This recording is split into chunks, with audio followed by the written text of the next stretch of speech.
This is the Better Life Podcast with Brandon Turner. And Cameron Cathcart. Cam, I am pumped about today's episode. Dude, it was awesome. Yeah, we just got done recording it, and this is a strategy that anybody, even if you're brand new with almost no money, could use to build financial freedom in a few short years. I really believe that. And you know why I believe that, Cam? Why do you believe it? Because I started with this strategy. Like my very first property was a apartment that I rented out the bedrooms, and then later I bought a house and I rented out the bedrooms there. It got me started. It built me equity, got me in the game. And our guests today, Sam and Rachel, have scaled it, and they're going to share exactly how they do that. Yeah, I think it's incredible that they can cash flow $1,000 a house, not doing a short-term rental. Yeah. That's long-term rental, $1,000 a month, minimum. That's like their minimum. And it doesn't take, how many of those, think of those listening, how many of $1,000 a month properties would you need to be able to quit your job? It's probably not a lot. 7, 8. Yeah. So we're going to get you that right now. We're excited for you to listen to Sam and Rachel Wegert. Sam and Rachel, welcome to the podcast. So good to have you guys here. We're so excited, man. This is going to be good. We're nervous. We're excited. Okay. We're grateful to be here. Big deal to be here. You've done so many podcasts together, right? That's right. Okay. So We're much. pros at this. We're like, what percentage are you going to talk? Yeah, This is me. But We should try and get them into a fight today. We should. That's going to be the goal. What things can we say? We won't need First much. question is, Honestly, that won't be that what's the thing that he irritates you the most about? Next question, please. Does he snore? All right. So I know you. So I've known you, Sam, for a long time. We've been a part of different groups. We've hung out a number of times. You have only known a much less, Rachel, but I know you as real estate investors, first of all. I know, Sam, you're a martial art guy. You fifth degree black belt, right? Yeah. That's just wild. Degree. Yeah, I want to get into that a little bit. I know you're like the co-living people or rent by the room people or guy. I mean, like you have that brand nailed. I love that. And I know you're the third and fourth best Latin dancers in this room. third and fourth. I would be fourth on that for sure. Only because I taught. Oh, in this room. I guess. Wait till Brandon and I. Yeah, wait till you see us going. And I know that you're good at the cry. I mean, the one time I beat you up pretty bad that one time. That's right. I mean, Oh, we're going to say that. Arm wrestling. But take us back before all of that. Yeah. Who were Sam and Rachel? Yeah. Who were you before? I'll take it and then I'll turn it over to Rachel. But yeah, man, it's been a crazy journey to this point here. And I'd say the journey was, I was raised on a small farm in Virginia. And I had this really cool experience of being homeschooled K through 12. This was like before homeschooling was really popular. It was when my parents had to get a lawyer to actually tell the town that I could homeschool because they were like, you were kids and they should be in school. And my parents also decided to have a big family. So I'm one of 8 kids. Wow, yeah. And that was like a really unique experience that a lot of my friends did not have growing up. And so it was maybe a little sheltered, a little isolated, but it really gave me a lot of focus growing up. Before we get on to the rest of the stuff, what's your view on homeschooling today? I love homeschooling. Yeah. Okay. It allows you to do so much stuff younger. Like I have a brother who works for Microsoft. He started working for them when he was 18 years old. Because he was, it's kind of like the Montessori approach where you just get to pursue whatever you want to at a younger age. It's like, I don't know, there's this book called, have you heard of the book Soar With Your Strengths? No. It's basically this allegory of like this, like, I think it's like a bear and a duck and a deer, like I'll go to school. And they basically make them do what they're bad at. They put them in remedial that thing. So like the bear was terrible at like swimming. So like, well, you don't need to like climb trees because you're already good at that. You need to do remedial swimming, right? And it was like, he was like so disheartened and depressed. And I feel like that's what happens a lot of times. But in homeschool, so much what happens. you get to pursue that thing that you're good at. Yeah. So that was what we got to do. Yeah, And so, focus on your strengths. yeah. So at 15 years old, my parents loaned me $15,000. It's kind of a little story to get to that point, but basically I was in martial arts. My mom wanted me to have more discipline, more focus, because I was just like, had a ton of energy and was always breaking stuff. What was that? High energy. I was high energy. And my martial arts instructor at the time was burnt out from running this little martial arts school. It's like, we're in a town of 2,000 people. It's got like 100 students. And he was like, he wanted to go fish bass, like professionally bass fish. And he's like, Sam, I think you could run the school. And I was 15 at the time. He'd been training me for maybe a year and a half, 2 years at that time. So he took my parents out to dinner and he convinced my parents to sell me this martial arts school at 15. They gave me $15,000 at 15 years old. So shout out to my mom and dad who are listening to this because they believed in me at a 15-year-old. Yeah. And they were not wealthy. My parents weren't wealthy, but they came up with $15,000. And that was my foray into the entrepreneurial world of I can do this, I can be somebody. And that was how I got my start, man. That was the martial arts journey. Very cool. But, and you just kept continuing that, obviously, and got pretty good at it. I mean, not good enough to beat me, but right. We haven't rolled yet, have we? Everybody says I should roll with Brandon. I keep telling that story though, and people are going to think that I just clearly defeated you, even though it's never happened. But if you tell a story enough, people believe it. That's right. All right, Telephone tag. Rachel, what about you? Tell us your background a little bit. Yeah. Do you want to talk about how we met and then go from there? Or? What's your childhood? Where were you at? Childhood. Wow. We'll go way back. Okay, How much time do we have? Born in New Jersey. Okay. I actually shared my testimony, and I know you're a man of faith. Yeah. And so I was born out of wedlock, and I was given up for adoption, but I was third attempt abortion. Wow. So I survived. So I came into this world kicking and screaming, and she was meant to be here. Yeah. Wow. I really my spirit wanted to be here. So my biological parents the baby was removed, and so they had to give up the baby, and I was adopted into a Christian home. So I was born and raised in New Jersey, and then I came down south. I lived with an older sister.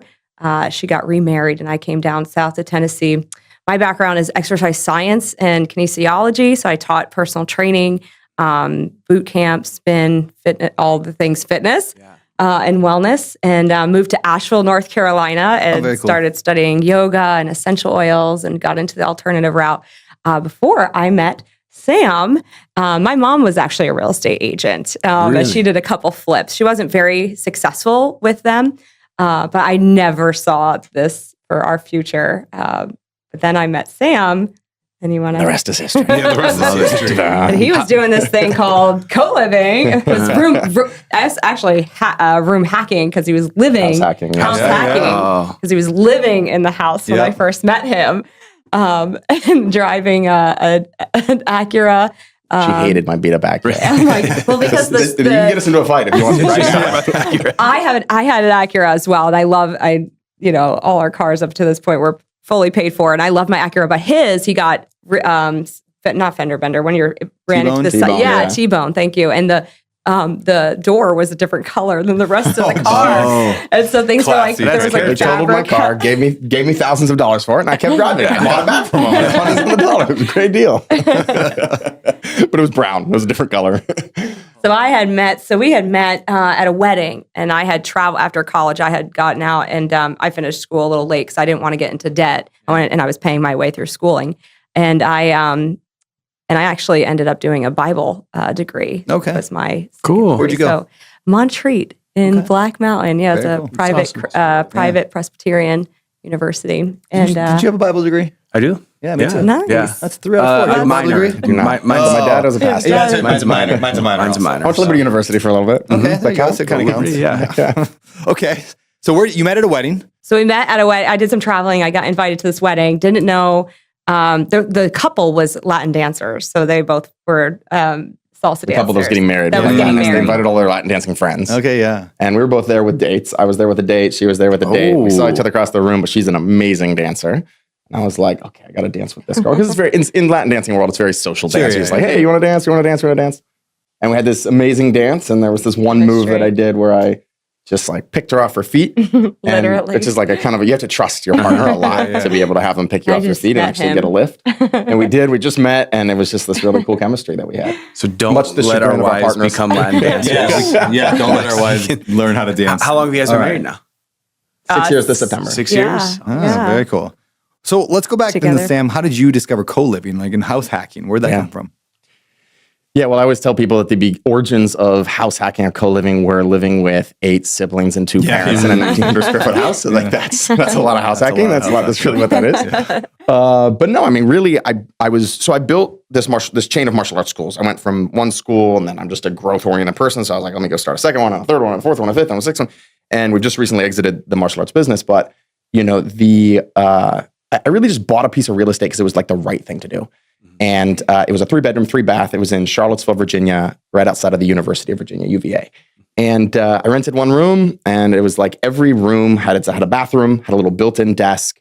It was just like built for college students. And I didn't think anything of it. I just was like, oh, this is cool. And I'm single at the time, so I just rented out the other 2 rooms. So making a little bit of money. That's the house hacking thing, right? And I differentiate house hacking when you live there. Co-living is like when it's a pure investment. You're outside of that. It's kind of the differentiation in the terms that I would use. And didn't think anything of it. Moved to Charlotte, North Carolina, because that was where my business took me. That was where I bought 2 martial arts schools there at the time. And I bought this house again, more because it was like the right thing to do. And I didn't want money going out in rent that was just like disappearing, right? And I remember walking in the first night that I was there, and I remember 2 things. One, the heat was broken. It was like 58 degrees in my house. It was like the first night I owned it. And the second, I was like, it's just too quiet. Like I'm used to being raised with 8 kids. I was like, I have to rent rooms solely for the reason of like, I just need connection and community around. So I rented 2 rooms. It was a 3-bedroom house. I rented 2 rooms, and then I put up this wall because the living room was huge. And I added a stand-up shower to the half bath that was downstairs. So I took a 3, 2.5, and made it a 4-3. Okay, yeah. And I rented out 4 bedrooms.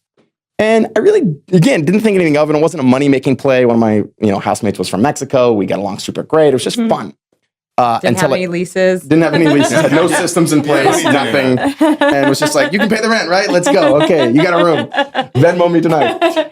And I had this friend. His name was Jason. He was a president or a vice president at a big bank called SunTrust in Charlotte. And he was walking one day with me, and he goes, "Hey, how much are you renting that house for?" Because he's like, "I know you're doing the room rental thing."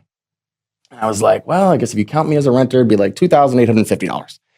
And he goes, "That house would only rent for like $1,300 on the open market." It wasn't in the best neighborhood in Charlotte. And this was, 10, 12 years ago. And for whatever reason, like he was a numbers guy. That's when it kind of clicked. And I thought, I'm doubling the rent and I only got 4 roommates. Yeah. I'm used to living with a lot more people. So long story short, we can dive into this now if you want to or later. But like, I basically went on this journey of like, well, if it works with 4, could I do it with 5? Yeah. And then I was like, had parking problems and had to figure out like how to have parking plans. And I was like, well, it's working with 5. And so I'd, 1 year later, I'd go buy another house, primary residence loan, and be like, could I do it with 6? And could it work with 7? Could it work with 8? And, until we were having bigger houses and we had fixed a lot of the systems and things that needed to be in place.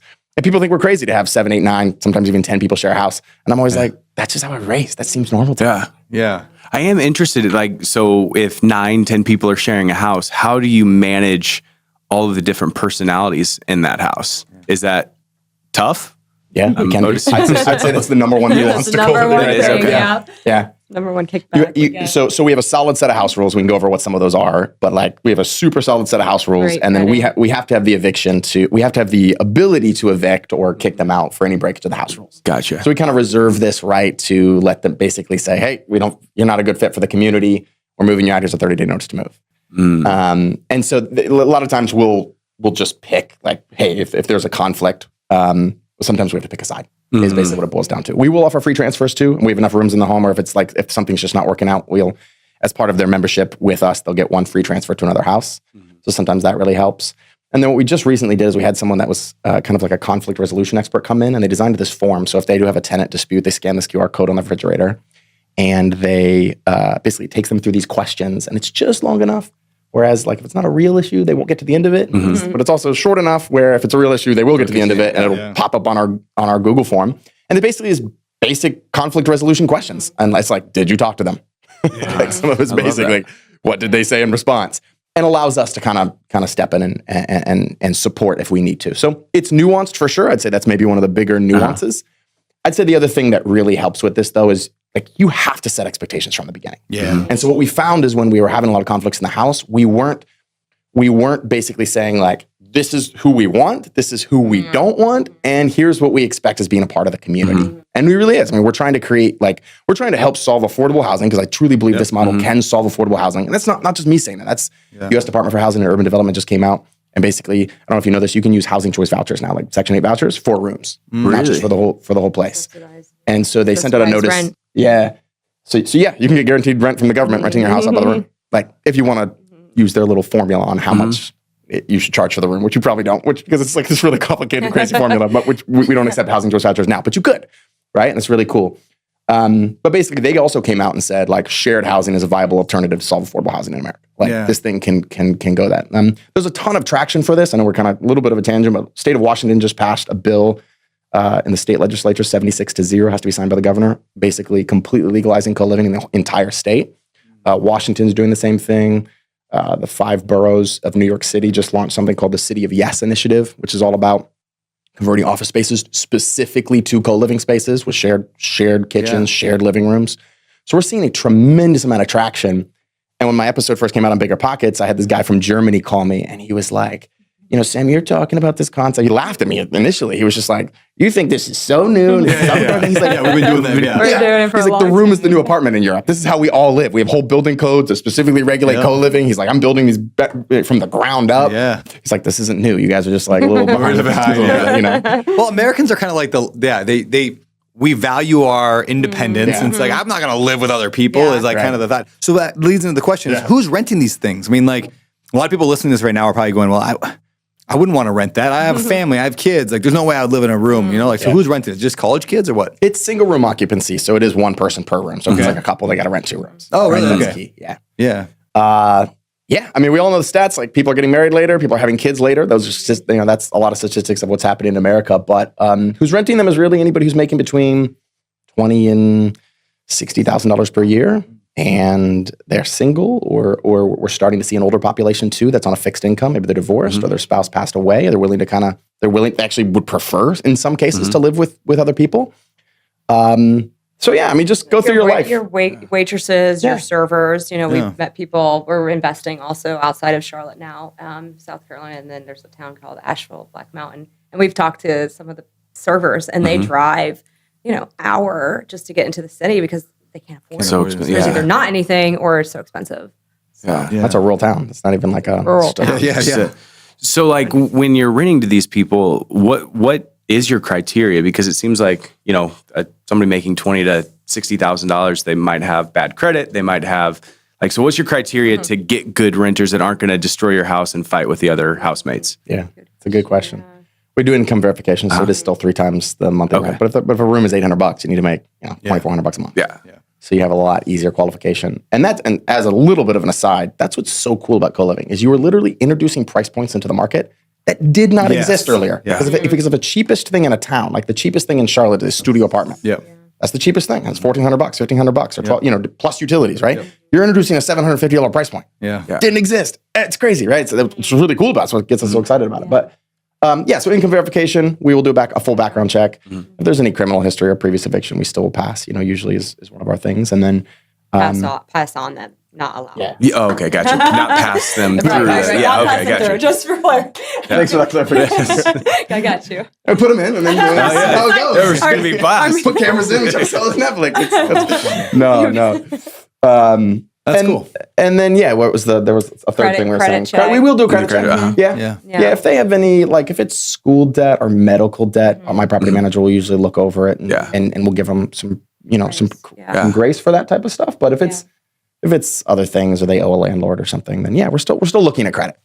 Still looking at credit. Yeah. I want to ask about how long it took you to get from starting there to making financial freedom money, whatever, you don't have to live. Yeah. But before we get there, I do want to hit today's show sponsor. So one thing on the show we do is we dedicate 100% of all ad revenue toward a charity of the guest's choosing. So where are we throwing the money from this week's episode? Tell them, baby. So we talked with, was it Bruce Lee? Bruce Lee. Bruce Lee. I don't know why I made that connection last night, but Bruce. Yeah. Bruce. Yeah. Okay. We are Bruce. big fans of his brother is one of the student campuses there outside of Charlotte. At Pastor's Campus Elevation pastor. Church. Oh. Yeah, so Elevation Church, it's been a big part of our journey and our story, actually, No way. in our faith. We love the message of Pastor Stephen and Holly, so Love it. that will be our charity of choice. That's Okay. awesome. Do you guys know Terry? Bruce's not. brother. Oh, you don't know Terry? No, not Terry's yet, great. but Yeah, we're you gonna. gotta be- We will. We'll look him up. Yeah. Terry's awesome. Very cool, guys. Well, Thank you, I love yeah. Stephen Furtick. That guy can speak better than almost any human Oh my alive. God. Yeah, On he's his eyes, too. Yeah. You can just throw out a word and he can 2 hours. phenomenal. sermon. Yeah. If you're listening to this podcast and you've never listened to Stephen Furtick talk or preach or whatever you want to call it, it's unbelievably good. He's so talented. It's unreal. So check it out. But that leads us to this week's show sponsor. All right, so I look down at my phone and I see this text. You need to call me. Your house is on fire. And I sat there and I'm looking at the screen and I'm wondering, is this some kind of a joke? The guy who sent it was a tenant I had been trying to evict for months and he hadn't paid in forever. He had trashed the house. I mean, it was disgusting. And the guy himself was, pretty darn unstable. Now, of course, I call him after that text and it goes to voicemail. Great. Now, a few minutes later, I get a call from the fire department. Yep, my first ever rental house was burning down. So how did I get myself in that situation? Well, I didn't screen that tenant. I put in someone I thought would be good, and he was until he wasn't. Now, this was over a decade ago, and since then, I've learned how to properly vet a tenant. And that's through Turbo Tenant, which makes screening for both background and credit really, really easy. But it gets even better. TurboTenant also helps you market your rentals to like dozens of the largest sites, including apartments.com and Redfin. You can create custom leases that cover all your rental laws. And you can even use TurboTenant for your automatic rent payments. All of this for less than the cost of your Netflix subscription. Yeah, I know, crazy. Save time, save money, and save your sanity by using TurboTenant. And because you're so darn cute, you can use the code Brandon10 to save 10%. So check it out at turbotenant.com/betterlife. Hey, so many of you have heard me tell that story about how I bought my daughter Rosie a fourplex, like a rental property, the week she was born, and how we put it on an 18-year, mortgage payoff plan so it'll be paid off when she graduates from high school. So essentially, my tenants are paying for Rosie's entire college. Now that's pretty awesome, right? Not to mention, it's also making almost like $1,000 a month in cash flow. That's double awesome. But I don't think I've ever shared really exactly how I found that deal. So here it goes.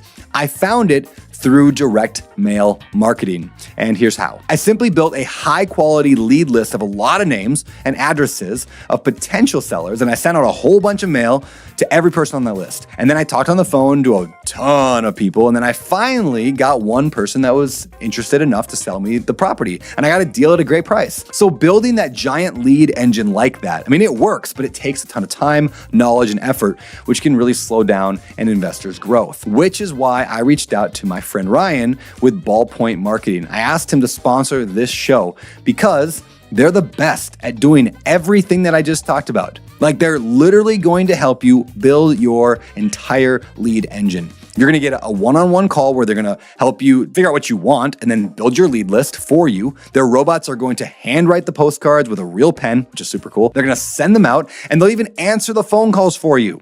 Plus, they'll help you track it all inside of a CRM that they create for you. I know, it's crazy awesome. And it's going to help you land way more deals consistently. And because you're awesome and because you listen to this show, you're going to get a discount when you tell them that I sent you, or just use code Brandon when checking out with them. I love Ballpoint Marketing and officially recommend them to all my friends and masterminds. So if you're ready to kick your deal flow up a notch, getting more quality leads without pulling your hair out, just go to ballpointmarketing.com/betterlife, or just shoot me a DM on Instagram with the word ballpoint, like one word, ballpoint, and I'll hook you up with them directly. Yeah, how do you finance a co-living situation? I mean, will a normal bank lend on it? Yeah, it's the short answer is it's developing. Okay.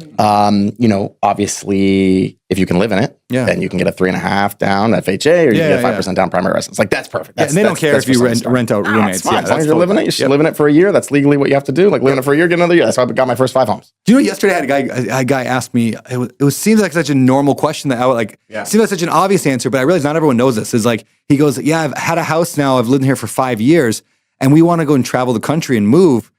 But, we bought the house as an owner-occupied FHA loan, so we can't leave. Oh. And I was like, oh, no, you're not trapped. Like, you can leave. Like, he had no idea that you could leave and not have to refinance the loan. So, if you have an FHA loan, you're supposed to stay for a year. You're intending to stay for a year. You can leave after. Yeah, and I he was so happy. Yeah, I recently learned too. Like, after you can have 10 conventional like investment loans, right? Yeah. And then your wife can have 10, and then she can have 10, and you can always get another primary. Yeah. I didn't know that. I thought it was like 10 is 10. So after 10, I get primaries. That's 11, 12, 13. So if I move every year, you can keep adding them up. I didn't know. I thought you were maxed out at 10 as long as it's a primary. If it's a primary, you can always get another primary. That's awesome. Good to know that. So we move a lot. Yeah, exactly. That's cool. So you can get typically a conventional loan, but it depends a little bit. A conventional loan, obviously, if it's based on your income. If the loan is based on your income, then you're fine. Sure. A lot of what people are doing now is debt service type loans still, and trying to do it that. They're still, so the problem with that is that sometimes when they go to do the rent appraisal on the loan, they're going to do a normal rental. They're going to do a normal rent appraisal, right? And so it may or may not debt service just like any other single family home would. You have some of those companies out there that are doing, I don't know if your company does this, but like the short term, will underwrite based on short term rentals. Short-term rental we do a little bit of that. Yeah, like Air DNA. So sometimes that'll pass the debt service thing. Yeah. And the part that's developing with the co-living loans, and I think we'll see more of those. There's even a no DSCR loan. You're going to pay higher on rates, but there's you can get the loan. It's just a matter of what you want to pay in terms of the rate, right? And what's great about co-living is we're seeing people get these no DSCR loans and still cash flow, right? Which is pretty cool if you run the co-living model correctly. The part that's developing that I'm really excited about is we just had one of our local bankers come to us and say, hey, if you have a year's worth of history on that house and it's been rented by the room for at least 12 months, then we will underwrite it. He's like, you got to pay the $2,000 for a commercial appraisal, but we will underwrite it like we would a multifamily building, right? So based on NOI, not just a comp-based appraisal. And that's on a single family home. So that could take, we have not, for full transparency, I have not closed one of those loans yet with him, but he did say that they would do that. I do have one buddy in St. Pete that just closed one. It was kind of a local lender. They had some deposits with that local lender. They gave, I think, 65 or 70 loan to value, but it was completely based on a commercial appraisal. Yeah. And it appraised for like 1.2 million, and they had bought it for like 450,000 and put some money. Like, it was a huge spread on what it normally would have appraised for just based on a comp appraisal. Mm-hmm. Yeah. So I think we'll start to see some of these lenders come out with, hey, if you can show us the income on the property, we can underwrite it that way. Yeah. Yeah. I mean, it makes sense. I mean, I literally just wrote down I wrote ref idea, co-living loan. I'm like, yeah, why don't we just pioneer that? Like, I mean, I love that. Where there's opportunity, like banks are going to step in and figure out a way. If they're like, they figured out this way. So it's coming more and more. So that's very cool. I'll follow up with you on that. Yeah. We'll talk more about, maybe we'll build that thing together, man. It could be really, really powerful. But it's like Airbnb. I mean, I think Airbnb kind of came out and there wasn't a product. Now there's a product. There are still people doing, debt service based on the AirDNA data. So it will come. That makes sense. Where are you guys looking to buy these houses? Do you guys have a certain avatar for that? Like, I look at my area and I wouldn't know even where to begin. Like, where are you guys looking at? Yeah, I mean, pretty much anywhere that housing is an issue. So like America. Every major market. I pretty much either know of someone doing co-living or we have a student in our community doing co-living, and almost every major market, right? But I mean, our top markets right now would be like Houston, Austin, Dallas, Phoenix, Denver, Charlotte, Jacksonville, Orlando. Really? Orlando, yeah. Are you guys looking to be close to hospitals for nurses or schools for college students, or? Yeah, you're looking like you need to be within like a normal commute distance to employers. 30 minutes. Yeah. Oh, so it's not this super strategic, like any next door to a hospital kind of thing. It could just be a community. No, very few of our people that live in our homes, of the approximately 200 doors that we own, of the 400 doors that we manage. Dude, wow. I think we have probably maybe like 4 or 5 nursing professionals and maybe 2 college students. Like, it's not a lot. Wow. That's not the niche. The niche is someone's making between 20 and 60,000. I mean, you can find them. If you just go through like who you impact or who you connect with on a daily basis. Like, you go to Walmart, you go to the grocery store. Like, everybody that serves you, the people that put your baggage on the airplane for you, like, they're not, in the big cities, they are not making enough after-tax income to pay for a studio apartment plus utilities. They just aren't. Do you find it working better in places like Hawaii, California, where it's really expensive? I mean, the average studio apartment here is $2,500 a month. In Maui? In Maui, yeah. So it's like, it's expensive for a studio apartment. Yeah. Maybe you can get as low as like $1,800 if you're willing to go, a little bit rougher. Right, but I mean, right. Things are expensive. I have a 1-bedroom ohana, like at my property. I rent it for $3,000 a month. Oh my god. 1 bedroom, right? So there's a yet if you're working at Starbucks, you're still making $12 an hour. Right. You're not making $40 an hour at Starbucks. So the wages are just like the rest of America, but prices are. California, a lot of areas similar. Yeah. So is that an ideal situation, or because prices are $1 million here, it's hard to make that numbers work? Like, how do you look at that? Yeah, obviously it's just a numbers game and becomes like just what's the running the pro forma on the property to see what the minimum you need for cash flow is, right? Yeah. We've got a guy in LA. Yeah, Dante, shout out to Dante, is crushing it in LA. And he's just taking a lot and he's maximizing every space. I mean, he's putting an ADU and then he's co-living the ADU and then he's built, then he's turning the garages into like 2 rooms and then co-living, co-living that. And so he's really maximizing the space. His properties still cash flow a couple grand each, right? Yeah. Why not? Yeah, but someone in your community, actually, I'll give Sarah a shout out. She's in the BetterLife tribe, and she is in my community as well. And she just bought a house in Coeur d'Alene, Idaho. I have a house in Coeur d'Alene, Idaho. No kidding. That's random. Yeah. She bought a mansion in Coeur d'Alene, Idaho, and she's going to turn it into so it's not huge small little community, yeah. But it's like housing is crazy. Like for people that work there, it's like hard to find a place to live. Yeah, because it's a tourist town, and so prices just. I mean, Justin Bieber owns a house there. Kardashians own houses there. Yeah, it's the same with Asheville. So a lot of times, it's the same in these areas where housing's an issue. Anyway, she bought this house. She went to the city and said, "Hey, I want to put 14 bedrooms in this house. Wow. Can I please do this?" And but it's like a single family big house. And she was like, maybe they will, maybe they won't. And they came back and said, we need this so bad, we'll let you do 15 bedrooms. Wow. Really? 16, and I was like, when she told me she was going to ask the city, I was like, you sure? Maybe just do it. Forgiveness, for permission. Like, didn't you already close the house? And like, so I use her as an example though of kind of like how cities are starting to see it and where you can use it. We have a method that we just basically, if you were going to go into a small market and say, somewhere in the middle of Oklahoma, we would run, and like, I don't know anybody doing it there, so I don't have good data on it. We would just run test ads. We would literally be like, I'm going to create an fake ad, and I'm going to test a couple of price points. And when people respond, I'm going to be like, hey, I'm creating a waiting list. And here's a form fill out. You'll be on the top of our waiting list. We're looking to expand in this area. So we're going to, be as authentic as we can about it, but at the same time, test a market is how I guide my students to do it. So, what I love about that is Tim Ferriss says in the 4-Hour Workweek, don't ask if people would buy, ask them to buy. Right? Don't ask if people would buy, ask them to buy. Right. And where the fake ad, that's where it comes so handy, because you're not saying, hey, how much would you pay? How much would you pay for a rental in this area? I'd pay any amount, right? People are dumb. Right. So if you can say like, will you buy at this price point, and they click on it and they fill out a form, okay, well now I know that this is a real price point. That's smart. I had someone tell me the other day, they're like, are you telling people to create fake ads? I was like, guys, like we're gonna be authentic. Like you still respond to everybody, like still make sure you're doing this as authentic as you can. But they have to think they gotta think it has to look like an ad. It has to look like one, or else it's irrelevant. And did somebody waste 10 minutes? Maybe, but you're putting them on the waiting list. So hey, what do you know? Put them on a waiting list. Yep, and now we can help them at some point. 100%. All right. So I asked you before the commercial break, how long did it take you to generate real income? And then I want to lead that into a conversation about like what can these actually make a person? Like, how does that work? So what did it do for you, and then what can it actually do co-living? Yeah.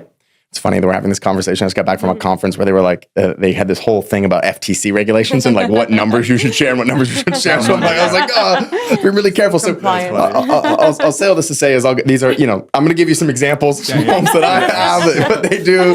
You may or may not be able to copy this. But, your numbers. Yeah, I mean, you should probably take that course. Yes, what you're going to make. You can make millions. But we're taking out all our videos. Yeah. Well, ultimately, what we're seeing a lot of is we're seeing a normal home, and I'm going to give an example for like Charlotte, North Carolina, that would rent for say $2,000 a month, and that's kind of I'm giving an average number, and we're seeing triple, or if you can really niche down and find ways to add additional bedrooms, because in this model you are adding bedrooms, you're taking dining rooms and living rooms and basements, and you're adding bedrooms, and we're seeing triple gross revenue, right? Is kind of what I would like to see as far as like a minimum. Now we have some we can quadruple. I've seen maybe one where we quintupled what we'd potentially be. And then your net revenue is going to be just dependent a lot on like what's your debt service, how much you're going to be paying, what are your expenses, are you paying a property management company? But we say you need to be making $1,000 a month net cash flow from a house. Like that's the minimum. That's the minimum I would say. And we're seeing higher than that. I want to be really clear than that. I'm saying $1,500. We have some that do $2,000 or even $3,000 on one single family home. And we're talking we're talking net revenue, pure cash flow, actual after paying all the bills, everything. So a house that would normally like lose money. Yep. Maybe break even, but probably lose money. A couple $100 a month if you rented it as a single family is now turned into $1,000 a month cash flow, right? And so you have it doesn't take many of those to be. It doesn't take many of those, and you can get even more creative. You can do stuff like older, like assisted living homes that have kind of like lost their license, and you get super creative with those, right? But if you start to expand your mindset, when I walk into a house, I mean, every bit of space I see as an additional bedroom, right? The one thing we're really passionate about is creating community in the home stuff. And so like we always keep one space for a common area. There's some companies out there, some bigger companies that'll say, hey, we don't even want a common space because it causes issues. Some of the bigger tech companies, that's kind of the personal stuff. And we're just like, hey, we actually, I lived in these homes for 13 and a half years. I want to create a community space where people can come and connect and can hang out together. And we do we have a big vision for what we're going to do on the community side in terms of what we want to provide to the members. And we're kind of slowly working into that. But you want to tell them about the manual we give everybody that comes in? The Thrive Journals. Yeah. So Sam and I are really big on personal development. We just finished Tony Robbins UPW, hosted 20 people in our home for 4 days right before we got here. So yeah, we partner with a friend of ours who built a skate park in Mazunte, Mexico, right outside of Oaxaca. We go down there several times a year to visit with him. But yeah, he had this really creative Thrive Journal. And so basically it's personal development 101. It's like goal setting. What are some of the questions? Meditation, exercise, eating healthy. Go through a reform. And so we give it out kind of like a business card to everybody who walks through our homes that comes through the doors. And if they complete it, they get a $200 Visa gift card if they just prove to us and say, hey, I filled this out, I went through it. And I actually, Sam and I aren't as involved with the members. We would like to do that. But I met one of the girls who completed it and at a party that we do like community events. And I had met her and she was working for the post office, United States Post Office. And she said she had never done anything like that in her life. Really? And she was like this middle-aged woman renting a room from one of our houses. And it brought like tears to my eyes because I was like, we are creating so much more, than just renting the room. But I think we take it for granted sometimes. I think that we're all in the personal development space. So it's normal to read those books and to do meditation and track your habits and do all this stuff. But like majority of the world doesn't. It blows their mind. I don't know. Like my mom read some Miracle Morning recently. Yeah. And it was just like such a good book. She's like, oh, this is like like there's so many things in there. How did I not know about that for 60 years of my life that you can do this stuff? Yeah, it's a very cool idea to give it to your tenants.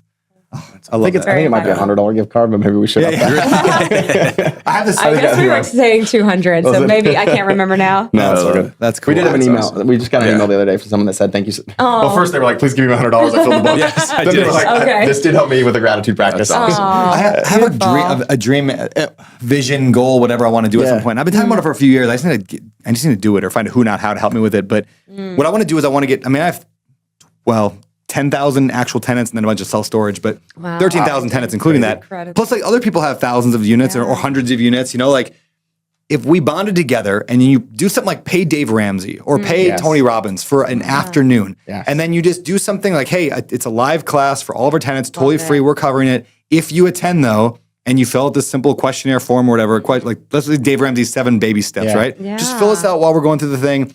Hand it in, you get $100 off your rent next month. Yeah, like how great would that be? One, to help them, two, help them manage their money better so they can pay rent, so and big. and then they're never doing that stuff anyway. So I want to play with that idea and just call it Financial Freedom Day or Literacy Day or something. Yeah, and just get more and more apartment owners and multifamily and single family owners all joining in on this thing. Yeah. I think that'd be sick. that's so cool. Because what do you think your like rent collection is at typically? I don't know, 90.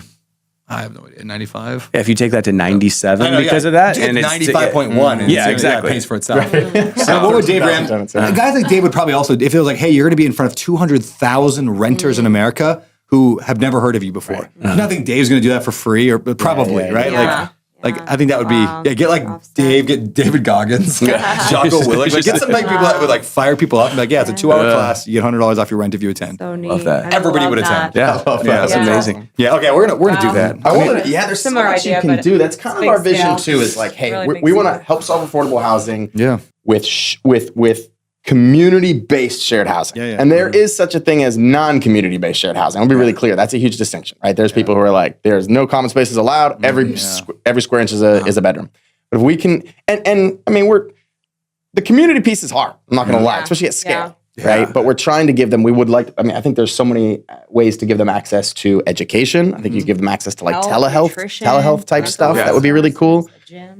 Yeah, we talked just different things you could do where you could really inspire them. I mean, there's nothing more intimate to provide than someone's home. That's the most intimate place you have ever, right? So if you can add on to that, I think it's powerful. It can be powerful. They'll never leave. There you go. Fall in love. Love it. So I have some like just practical questions about it. So the kitchen, who stocks the kitchen? Are they bringing their own supplies or you guys? We outfit the kitchen and the common areas. In the common areas, so like toilet paper, that's on you guys. All of that stuff. That's on them. That's on them. Toilet paper is on them. Oh yeah. So we provide like when we first go into a home and outfit it, we provide like one care package. But then we have something called SWAT, which stands for sweep, wipe, attend, and trash, and they rotate the schedule, and whoever it is that week would buy the supplies for that week for the house. Oh, that's cool. Yeah. Not everybody gets their own bathroom. That's right. Okay, so they're sharing a bathroom, and so cool. Yeah. One of the reasons we're excited about, we have 4 ground up construction projects for this that we're starting. Oh, wow. And like the cool thing about the ground up co-living is like you can add so many more bathrooms. Yes, yeah. You can make it a 1-to-1 if you wanted. You can make it a 1-to-1. Whereas if you're converting a single family house to co-living, maybe you're adding 1 bathroom or 2 bathrooms, but you're not giving every room a bathroom. It's just you turn this house into a weird thing that With the ground up, are you guys giving everybody a bathroom? Or are you guys 8-6? 8-6? Okay. That's amazing. What about guy-girl things? Like, do you rent guy houses, girl houses, anybody? And then co-ed. So all of them are co-ed. Yeah. Have you had problems with I don't know, the things that come with co-ed, like hooking up and all that? Like, is there drama that happens there? My property manager should probably be on to talk about the stories that she has. But no, it happens less than you would think if you vet correctly. I feel like just more personality things would probably be the challenges than like the specific guy-girl things would probably be the more common about things. that too. We used to have like guy housing and girl housing. And it just didn't work with now, there may even be some still that way preference, but most people don't care that much. Okay. Yeah. Yeah, it's not that As long big as of you a keep deal. it safe, you got to make sure it's a safe environment. They all have their own locks, I'm sure, on the doors, right? Do Yeah. deadbolts on the bedrooms or just the door? Deadbolts, like a just regular keypad lock. Keypad. Oh, okay. On Electronic keypad, yeah. Every door in every room, I guess. Yeah. And then what about like neighbors? Because I just would think like that kind of upset me if I bought a house in a nice neighborhood and then somebody else bought the house next door and 12, 23-year-olds. Yeah, put 12, 23-year-olds and there was 12 cars parked out in front of the house. How do you handle that? Yeah. Well, we don't like neighbors. We love our neighbors. We love neighbors. That was just We don't a like joke. Yeah, HOA. exactly. Yeah, I think you got to think a couple things through if you're going to do co-living, right? Like, well, first you do need to think through parking. Yeah. Like that, especially if you're in a city that you need to think through parking. Like Houston and Charlotte, you need to think through parking. Public transportation sucks, right? Yeah. But we've got one of my inner circle clients has 400 rooms in San Francisco. He doesn't give a crap. Like none of his homes have parking. And most of the people that come into his homes, I think, like don't have cars, right? So I think you got to think, geographically where you're at for that. And then the thing that we say, and this is a little, I don't know how much I can talk about this, but like the thing that I say is like, you got to drive that neighborhood and you got to make sure it fits that neighborhood. You understand what I'm saying? Like, if everybody's lawn is perfectly cut and it's, stay away from HOAs. Like that's just a good rule because in every HOA is like, we can do anything we want to you. And, and it's funny, I'll do these, when I speak live, I always ask when I get to the HOA portion, I'll be like, how many of you have ever lived in an HOA or been a part of an HOA? A bunch of people. How many of you enjoyed the HOA? And freaking every hand in the room goes down. So I think that speaks for itself. But basically, if you think through parking, does it fit that neighborhood? You're not putting these in A neighborhoods. You mentioned a nice neighborhood. You're not even putting them in A- neighborhoods. You could do B neighborhoods and C neighborhoods are probably best for this. And you just got to make sure like it fits. You know what I mean? Like if the neighbor's got 5 cars in his parking lot and 3 construction trucks and whatever, you can still do nicer neighborhoods, right? But it just has to kind of fit. I don't know how else to say it other than it needs to fit the neighborhood. Cut your grass and take your trash cans from the curb to the garage.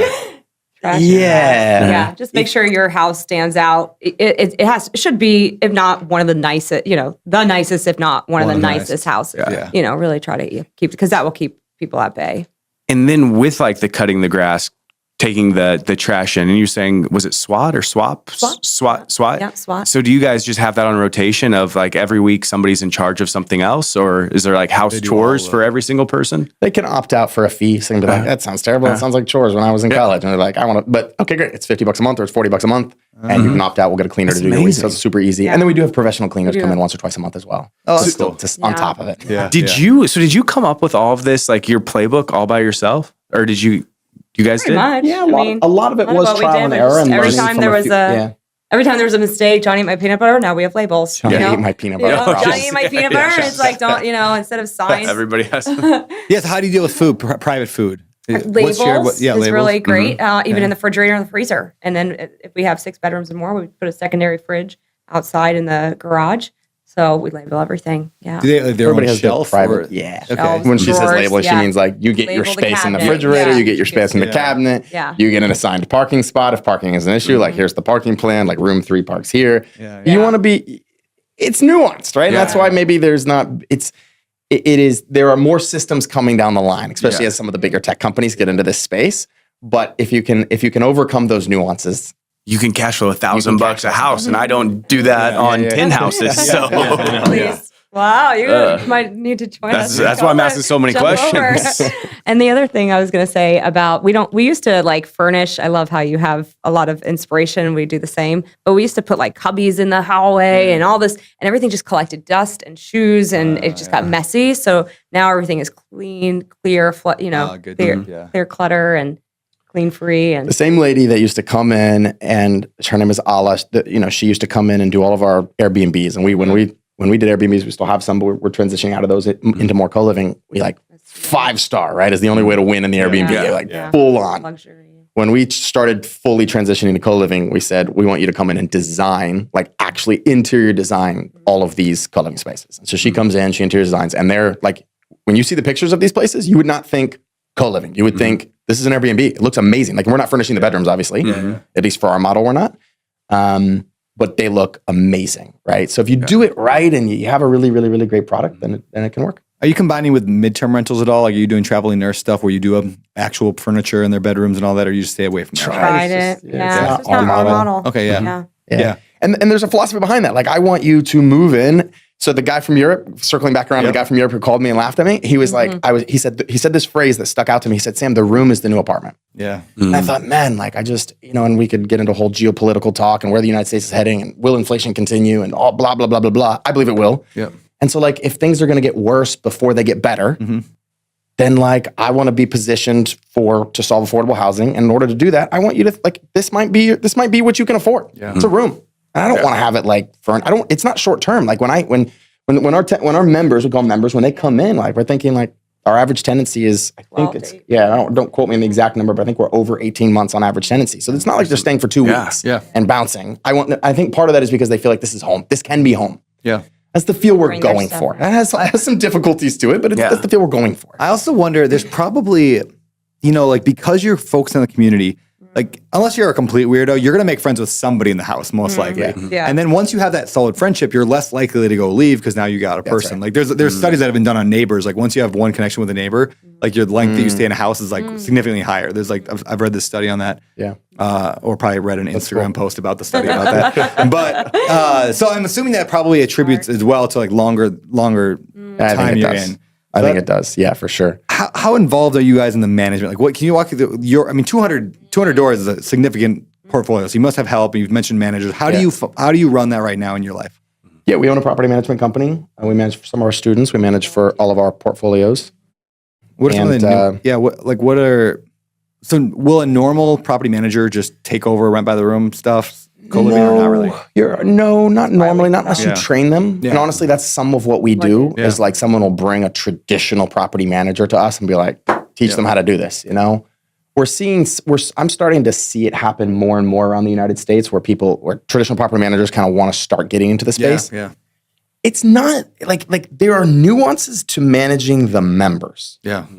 But, if you had an 8-unit apartment building with 8 people in it, and it was an 8-unit apartment building, you would have 8 HVACs, 8 fridges, 8 dishwashers, 8 right? So, so from a CapEx standpoint, it's actually less because, like, 8 people could be sharing one house, and it's one house. You have 1 or 2 HVACs, you have 1 or 2 refrigerators. So sometimes there's less management maybe on the asset itself, but a property manager needs to learn how to handle the nuances of the tenant management stuff. That makes sense. There's also some big tech companies coming out that will manage it for you. Kind of like, I think this space is kind of like what Airbnb was back in 2011 or 2012. It's like the tech companies are kind of getting in. They're fighting for who's going to be the big person, and so they'll manage it. That's another option. Another option is a company like mine. There's probably a dozen companies around the United States that are like mine that are maybe managing 300 to 500 units. They don't really advertise, and nobody really knows about them unless you're, like, connected with them.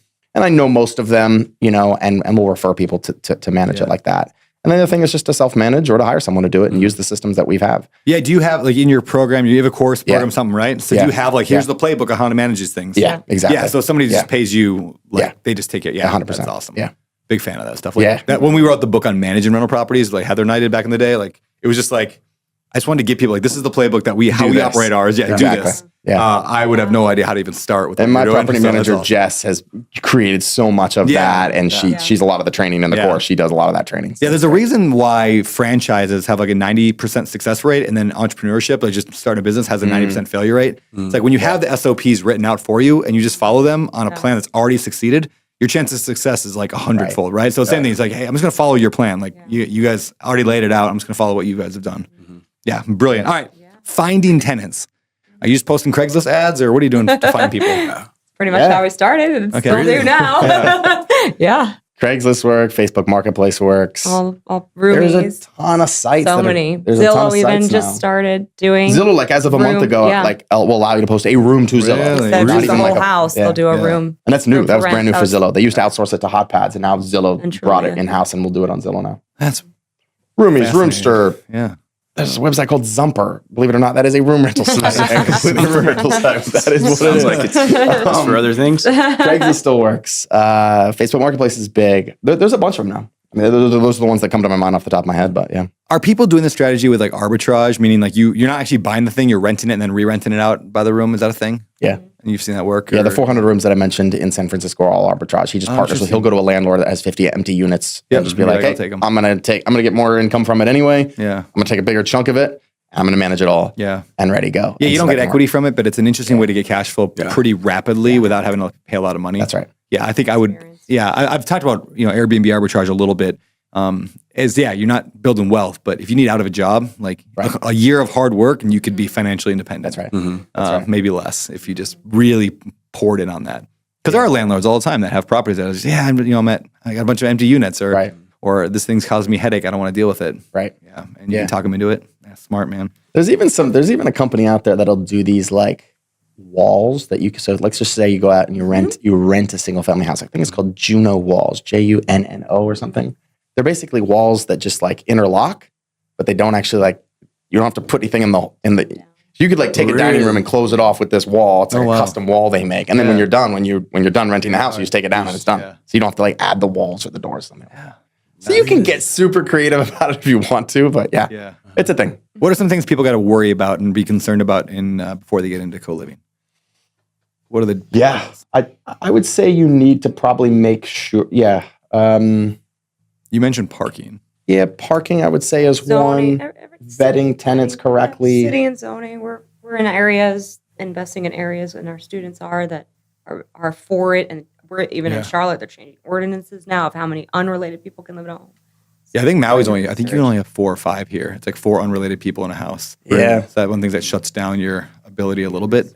Yeah. Yeah, this is an interesting conversation. So yes, zoning, because there are some cities that have straight up come out and been like, we're gonna fight this. Like we do not like this. Yeah, not in our backyard. Yeah, not in our backyard. We need affordable housing, but not in our backyard. Right. Yeah. Oh, we see that all the time. Homelessness is on the rise. Yeah. So I'll give a shout out to PadSplit is probably the largest company by room count doing this in America, co-living. And I think they just hit 10,000 rooms or 11,000 rooms, right? And they're a $100 million plus tech company, venture backed. Mark Cuban's one of their biggest investors. And, they don't do a lot of teaching necessarily, but they do a lot of, they manage these properties. And when we were designing our legal strategy, we got on the phone with our head legal counsel and we're like, all right, like, how are you guys doing this? Like, you're doing this in all these markets around the United States. How are you not getting shut down by for unrelated? And don't lie to me. I'm not a lawyer, and this is not legal advice. Right? But in essence, what he shared and what we've modeled after is, in essence, he said, look, number one, 98% of your issues will come from, he said, trash cans and grass, which is, we've already addressed that. Like, is your home just as nice, if not nicer than every home in the neighborhood? He said, the second thing that we do is in essence, like, let's say LLC owns the property. Yep. It's going to lease it to another LLC. And this LLC is actually what they would call a membership-based organization. And so think fraternity club, think Speakeasy. Another one like a country club, And so so technically I'm only leasing my house to one person. One tenant, yeah, it's technically one tenant. It's a corporate rental. I'm leasing to one person, and the way that membership agreement is written is they have rights, they get all access to all these other membership benefits, and then they get access to the home, right? Which is pretty cool. Yep. But a lot of times that allows them this strategy for how you're technically leasing your house to one person. Basically is in essence how it works. And these tenants have this agreement, and a lot of times this agreement doesn't have a lease term to it. And a lot of times to get around those, it's like some of the way that the rooming house and boarding house laws are written are like, hey, there has to be a permanent resident. You can make an argument that if a member has access to a home for as long as they want, then they're not a permanent resident. I know it's nuanced, but it is a I believe and they believe, and we've modeled after that, we have a good faith legal argument for operating in most cities, even around those rules. And I really want to say this, and I hope, some of these zoning rules that came out, like 4 unrelated, 5 unrelated, 6 unrelated, they were designed to monitor prostitution houses and undocumented workers from all coming up in the house. And they are extremely discriminatory in a lot of cases. Like, for example, in Atlanta, here's how it reads. Up to 5, and don't quote me exactly on the numbers, but this is how it reads. Up to 5 unrelated, unlimited related, and unlimited number of domestic servants. Oh, wow. So they have literally, to get around some of these regulations, they have literally been like, hey, they've gone into the house and been like, hey, do you guys just mind signing this? And like, you can be a domestic servant and live in the house. Like, it's crazy how off and backwards and old and outdated some of this stuff are. And so there's a lot of momentum to change that. moving forward. So that's a whole big, deep conversation we could get into, but that's a little nugget of how it's happening around the United States. Tell them that you talked to their chief legal department and and you were like, how many times have you gotten kicked out or shut down? And you're like, don't lie to me. And he's like, 0. Yeah. Really? 0 times. Well, it reminds me of, I watched a video the other day. I can't remember if it was CNBC or somewhere that was talking about when big tech, like Airbnb was an example, and then they gave Uber as both. They were both breaking law. Now, I'm not, not legal advice, not telling people to break the law here. But they said like those companies knew that it was good for society to have this thing. So when Uber went to New York and they were like, we're going to do Uber, people were like, you can't do that. You don't have a medallion or whatever taxi thing. And they said, yep. And they did it anyway. And then they did it, and they did it in such force that taxi companies couldn't stop them. And then when they sued them, it was expensive. And eventually the government's like, we can't do away with Uber. You know, now we're all taking them. Yeah, exactly. It was like they were all taking them anyway. So they changed the entire law based on breaking or pushing the bounds of the law. Now, the exact same thing happened with Airbnb, and the Airbnb lost. So that's why there's no Airbnbs in New York anymore and in Vegas. And so it didn't work for Airbnb. Yeah. It did work for Uber. So there is, you could ask the question, if it's a gray area or if you're pushing the bounds, again, I'm not giving advice here, but is it better for society to have co-living? 100% yes. I don't think anybody argue unless you're just an angry Karen who's like, not in my backyard. I don't want that in my backyard. Hasn't gone to the downtown in a long time. Then see how people are really living. Exactly. Exactly. So I'm okay with this. I have an Airbnb on a lake in Charlotte. It's like one of the bougiest lakes in Charlotte. It's called Lake Norman. And every time we have tenants there, it's a really nice property right on the lake. Neighbor calls us. He calls. Basically every week. In almost a decade and a half of doing co-living, we've maybe had 3 of those calls. These are not party. I think what you have to realize, these are not party houses. Young working professionals. Now we're getting an older segment of the population too. They need a place to live. They call home. They're not coming in throwing ragers. And if they do, there's no parties allowed. If they do, they get kicked out of the house. Like it's not a thing. And that's their home. I had I don't think we've talked about this, but I had there was a co-living, I shouldn't say that, but it was close. I bought a house here in Maui that was one, I could have made it, I guess, probably 7 bedroom, 8 bedroom. Ended up being 1, 2, 3, 4, 5, 6 bedroom. Nice. And I was going to rent it out in 3 different chunks. So kind of co-living, but I had it in 3 different areas. It wasn't a triplex because they were all joined somewhat together. Okay, got it. But it was basically a triplex, but they all had doors that locked and all that. So it had separate entrances for some of them. Everything was great. And I was going to make a good amount of money on this thing. I was predicting $10K a month in revenue on a $5,000 mortgage. I'm like, this is going to be awesome. Right? Neighbor across the street gets upset. He goes and because we hired him as a contractor, then we fired him. Oh no! He got pissed. He complains to the department. Was it ecology? I think he complained to everybody, but to ecology, I think is the one that runs septic tanks. Said these guys have a house with 6 bedrooms on a septic tank, only approved for 3. So they came in and then they forced us to take that. They wouldn't even just decommission a room or take out the window. They said you have to remove the bedroom entirely. Oh my God. So we had to tear down walls. What? Now it's a 3-bedroom house, even though. Oh my goodness. Yeah, completely. We've had that exact same thing happen to that Airbnb on the short-term rental because it sleeps 22, and they're like, "There's no way this can sleep 22." They've actually been super good at it. They've come out a couple of times, and they're just like, "Your neighbor said you have sewer on the yard, and they're like, they look, and there's nothing." And they because they're used to getting this call because they're that's crazy. That is wild, man. I'm so sorry. He called it as his parents, so its parents filed the complaint, and I read it. It's like, these people are bringing drugs and crime into our neighborhood. And I'm like, this was the drug house that I fixed up and put 150 grand into and made it amazing. And I'm like, this guy's just a piece of crap. Anyway, so I'm selling that house next week. I'm very excited. And one of my employees is actually buying it from me. So it's going to be his problem. And I actually think he may turn it back into because we're putting up the walls back in. Send it to me. And he will, of 6 bedrooms up there, his mortgage will be probably. Where's the home? It's in Makawao here in Hawaii. It's in Maui. So his mortgage can be, I don't know, call it $6 or $7 grand a month. But offer. I almost positive he can get $2 grand per bedroom if he wanted to as a co-living. Yeah, maybe $1,500 because it's in the smaller room. If he can get back to 6 bedrooms, he's going to print money on that property if he can do it. But it's the neighbor and the septic, and it was $50 grand to add a new septic. So that might even be just worth doing. I didn't want to deal with it. I don't want to deal with it, but it might be worth it. Yeah, wow, that's crazy.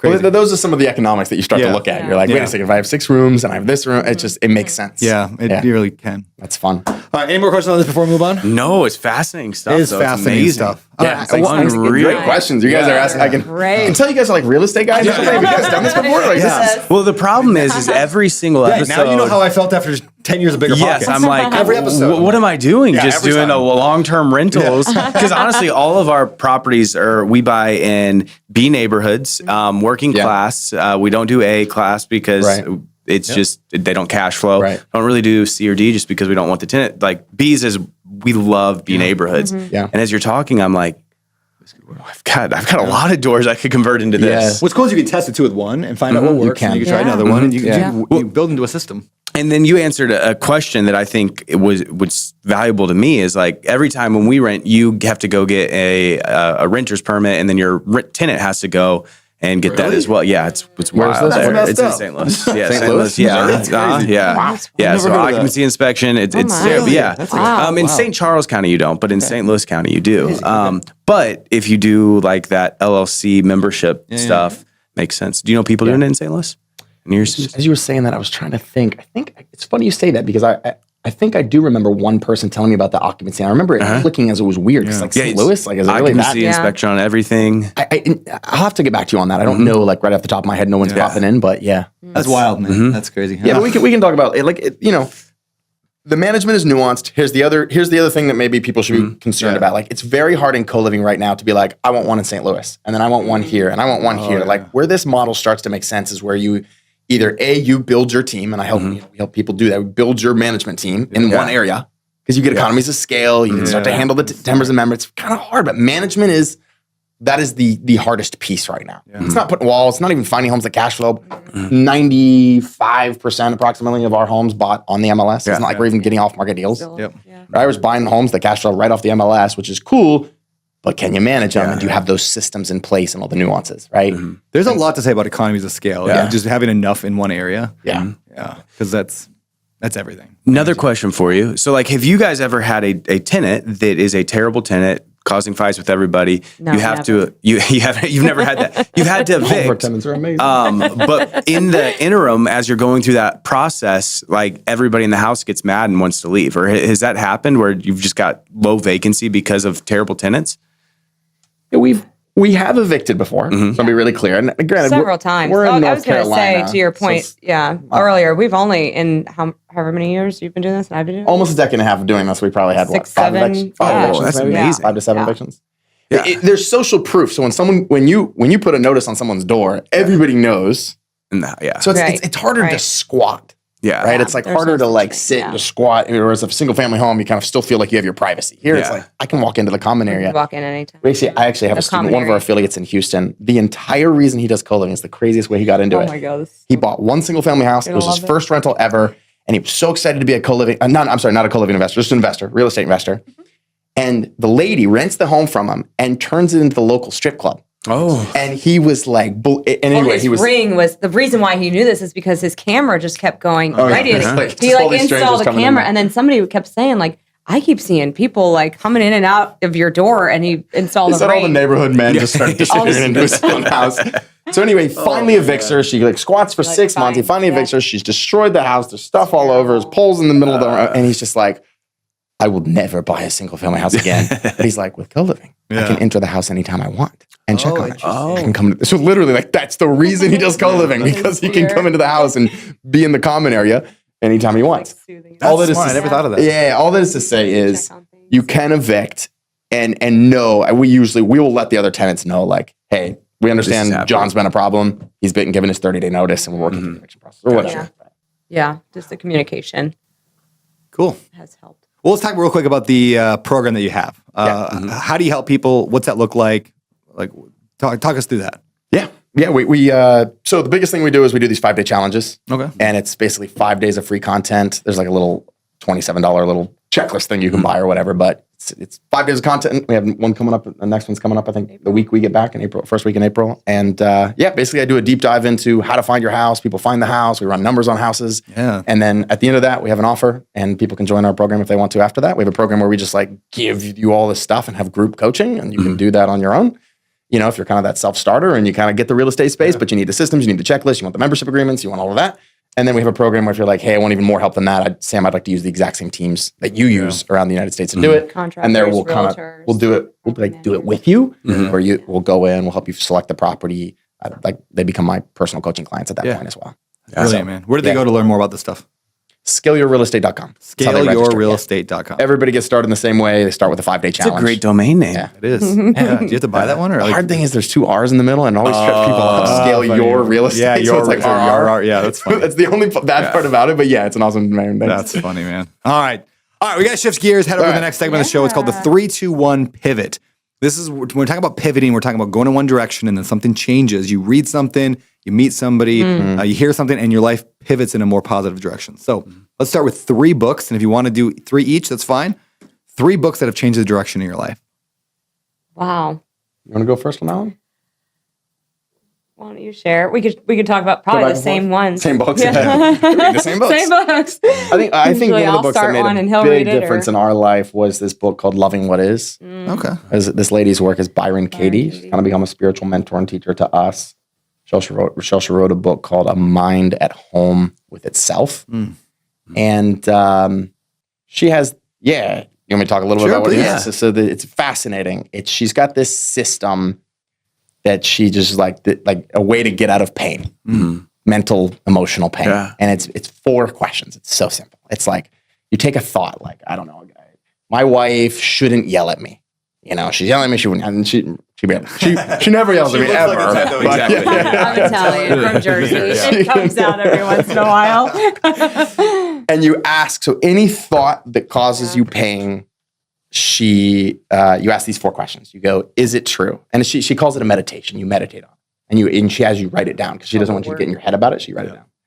And then whatever your brain says, yes, it's true. My wife shouldn't yell at me. She goes, the second question is, can you know for sure, like absolute truth, that that's true? Well, I can't know for sure because then I'd be God, and my God, maybe she should. Yeah, I don't know, but I feel like she shouldn't. She is yelling at me. And then the third question is, how do you react? How do you react when you believe that thought? She shouldn't yell at me. And you're like, well, I get angry and I get pissed and I get upset. So that's the third question is, how do you react? And you start to get associated with how you react. And the fourth question is, who would you be if just for purposes of discussion, you just couldn't have that thought? Yeah. Well, she shouldn't yell. Well, if I couldn't have the thought that she shouldn't yell at me, I'd be more happy. I'd be a little less stressed. And she's like, and then she has this crazy thing. She's like, well, then how is it her? Yeah. Because without that thought, you're less stressed. So it's not her, it's the thought. And is it worth? That's awesome. Is it worth? Can you see any reason to continue to hold that belief? And she's like, is there any stress-free reason to keep that thought? Reason and you're like, well, there's no stress-free reason. That gives you that, your brain work option. Is brilliant. And she wasn't even planning. She was an ordinary woman. She went through a halfway house and had her own dip, low in life. And depression. She didn't even, depression. And she didn't even plan to get into this work. And and she's become a really beautiful mentor for us.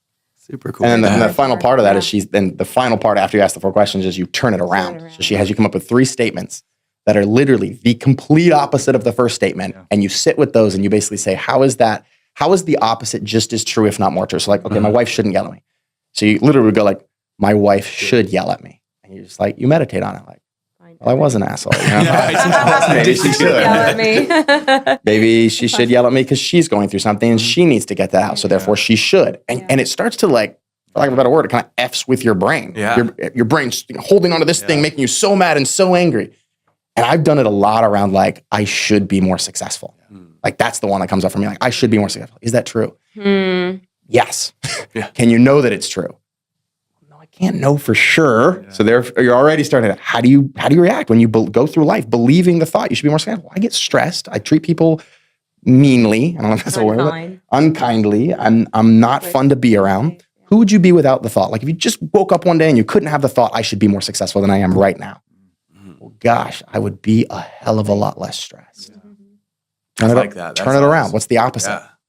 I should be less successful. Like you can actually play with weird opposites. Like less successful, kind of should be like, who am I to deserve all this? And you start to play with it, and then as you're going through life, that thought pops up, and then the opposite pops up because you've been meditating on it. And you're like, your brain kind of short circuits and you don't have that Scattered. emotional pain. I think Tony Robbins says it best. He says that all pain comes from a lie. Yeah. And if you really deep into that, she's basically uncovering what that lie is and going into that. So I know that we've really done a lot of her work and it's helped us. That's great. It's amazing.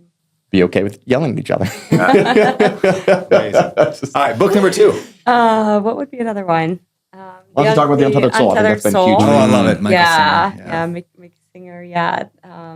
Yeah, his work is incredible, and just, he has a chapter on death, and then the one about like getting outside of your comfort zone, but going to the edge. Yeah. Like where the dog, with the invisible fence, and then one day breaks through. Kind of talking about the fear, that energy and fear we have. So his work has been really incredible. And what's been another? What's the third one for us? Well, you talk a lot in the challenge about, and in the course with the mastermind about Think and Grow Rich, and just that mindset. Yeah. The mindset of the wealthy. Yeah. Cool. Having a magnificent obsession. Yes. Yeah. That You're one's going to really obsess powerful. about something. It might Have as you guys well. read his other book called Outwitting the Devil? I have it, and I read the first couple chapters. Never finished it. But You can't read that one. You've got to listen to it on Audible. Oh, really? Yeah. Because on Audible, it's this conversation with the devil. somebody acted out. Yeah, the devil's like, he's like, it's a really Diablo kind of voice. It's real deep. Yeah, that book is amazing. Right. He basically tricks the devil. He goes in, he makes a deal with the devil. He says, you have to tell me the truth for like an hour. Or no, it's longer than an hour. Maybe it's a day. He's like, I forget what he gives the devil, but he gives the devil something, and the devil has to tell him the truth. And so he just basically sits down with the devil and he's like, tell me how you deceive men. Tell me how you make so many men fail. And women, obviously. Tell me how you do that. And the devil's like, I'm not going to tell you. He's like, but you made a deal. And the devil's like, fine, I'll tell you. Here's how I do it. This is a really cool story. That's cool. That's awesome. Yeah, I'll pick it up again. I got it at my house. That's cool. Audible. Get it to Audible. Yeah, It's so Audible. funny. You're right. Audible. All right. So who are 2 pivot people? 2 people that you've met that have changed the direction of your life? You can't say each other. That is not fair. It's definitely been for sure. Who's someone in your world that's been a pivot for you? I could say you. Cheating. Today. We haven't met him, but I would say the work of Tony Robbins. Okay. I just had a really low in my life, talked about mental health and earlier on before the recording in a family history of mental health. And I bypassed or thought I bypassed 30-something years of my life, my adult life. And then wham, depression came and it just kind of imploded and, was fearful that we would lose our connection and our love, and checked myself into an outpatient therapy program. And I would just say I've never been more, it's never been more affirmed and confirmed the work that Tony Robbins has done around psychology and just the layman terms that he uses. He makes it so simple, like a 3rd grade, 5th grade level. And for common folk, ordinary, to just go and take part in his events at his seminars. And we host them now in our house for people and open up our homes. Awesome. And if you haven't had the chance to do it in person, and also just with a therapy program, I would say his work and the experiential therapy. It's not just the talk therapy, but it's like physiology and state, right? Getting in your body and making those moves and making those neural pathways and changing the association. So I would say his work. We've not had the privilege to meet him or his wife, Sage, but really impacted. But you will. Yeah. I'm sure someday. I mean, I live with the Tony Robbins of when you get him on the podcast. When you get him on the podcast. We're done. Come on now. When he does that camera philanthropic work, he comes and talks to all our thousands and thousands of members and tenants. Oh yeah, add him to Dave Ramsey. Oh yeah, Dave Ramsey, Tony Robbins, he would totally do it. They would all do it because they're giving would. back to thousands of people who need it. So let's just make that happen. We're gonna make it happen. We'll All right, manifest it. we're gonna manifest it right now. All right. What about you? Pivot person? Meeting probably my martial arts instructor. Oh yeah. I had a bunch of martial arts instructors in my career that were kind of just pivotal for me. But I'd say my first one was a guy named Master David Clements, and he just had a belief in me as a 15-year-old that was insane. Just like, you can do it, and like nobody, my parents had that belief in me too. So they were beautiful in that way, but. There's just a lot of power when someone's like, you can do it, and just like backs that up with action. He was the one who sold me to school at 15 years old. So cool. It's cool he believed in you so much too. Like that's got to be just such a rocket ship on a felt amazing. Young person. Yeah. It made me want to step up to be, that person. All right. What about a quote that has changed the direction of your life? Go. Wow.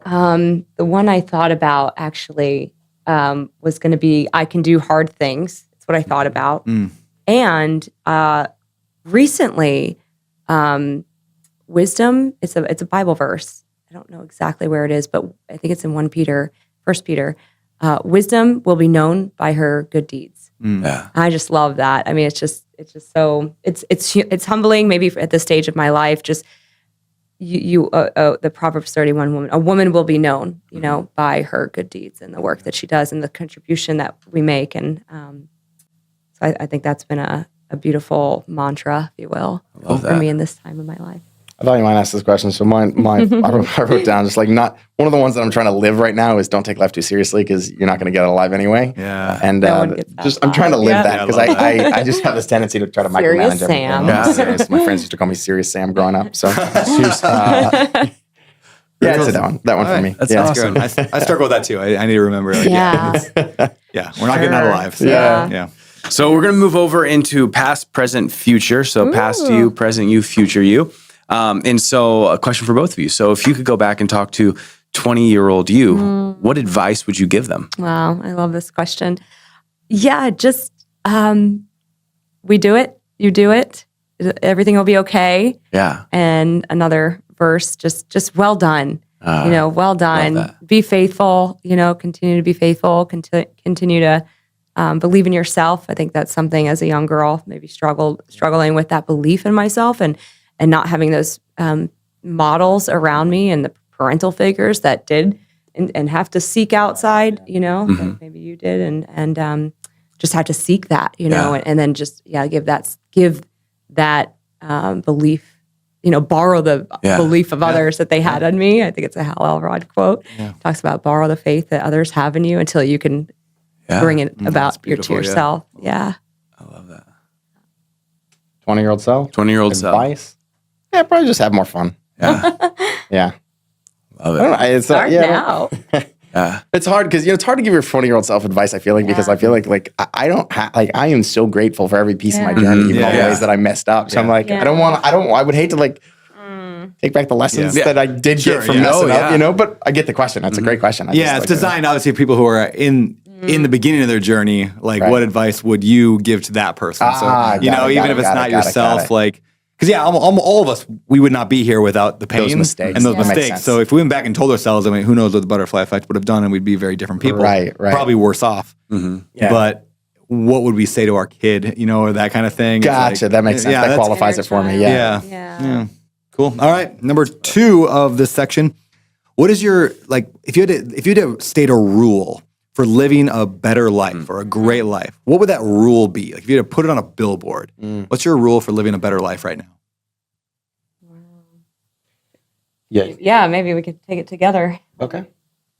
You have something. I was just going to say something we've been trying to implement in our life is just having a lot more trust in our future. I feel like for us, maybe let me speak for myself on this one. Like still, I do these things with Byron Katie and Tony Robbins, right? To just kind of open my mind up to recognizing that I feel like there's so many things I like to control in life. I don't know, God maybe like just a high, I would consider myself a high control kind of guy. I want everything to be a certain way. I want every staff member to answer exactly as I want them to answer and I want them to text me back at every hour of the day. Yep. But ultimately, just recognizing that if I look back at every beautiful thing that's happened in my life, it did not happen because I orchestrated it. And I know that sounds crazy to say because we're all like, make it happen. Yeah. We're all designers and architects in this room, right? But if I look back at how I met her or how I got into Coliving, it was just this weird, this had to happen, this and this and this. And it was a million factors that all came together. And so if I can then translate that towards the future and say, okay, it's not going to be how I thought it's going to be. Even getting out of the martial arts business. I thought I was going to be in the martial arts business for the rest of my life. Yeah. But all these things came together and, so we're trying to just build more faith and more trust. So when things come by, we can take them less seriously in a good way, more lightheartedly would probably be a better way of saying that. That's great, man. I love it. So, all right. Love it. All right. Last question on this section. And it's one of my favorite questions. And I'm going to ask it individually and then as a couple. So the first question would be like, what do you want people to say about you when you die, like in your legacy? But then as a couple, what do you want people to say about you guys as a couple? Wow. I like that. Yeah, I love that. Something we've been talking about recently is, the people in our life that we really look to. It's like, what drives you, and we're at a point in our life where we've reached a level of financial freedom that we no longer have to work. And so now it's like mission, and how can we really solve this affordable housing, and how can we really be passionate about members coming into our space and being influenced by the things that have really impacted our life.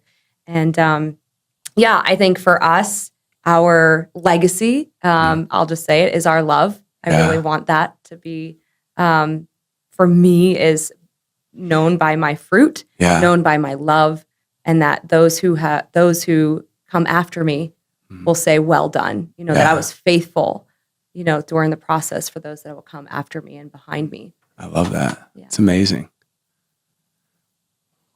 Yeah. Could you say the question one more time? What do you want? What do you want your legacy to be? No, that was good. That was good. I worked on this a lot earlier on, maybe in my early 20s. I worked on like, what is it going to be? What is it going to be? What's my mission statement? What's my mission statement? And I came up with something that I usually say, and it's, I want to give generously, love unconditionally. I want to live simply. It used to be live outrageously, and then we changed it to live simply. And I want to inspire others to be, do, and have, and enjoy more than they ever thought possible in their lives.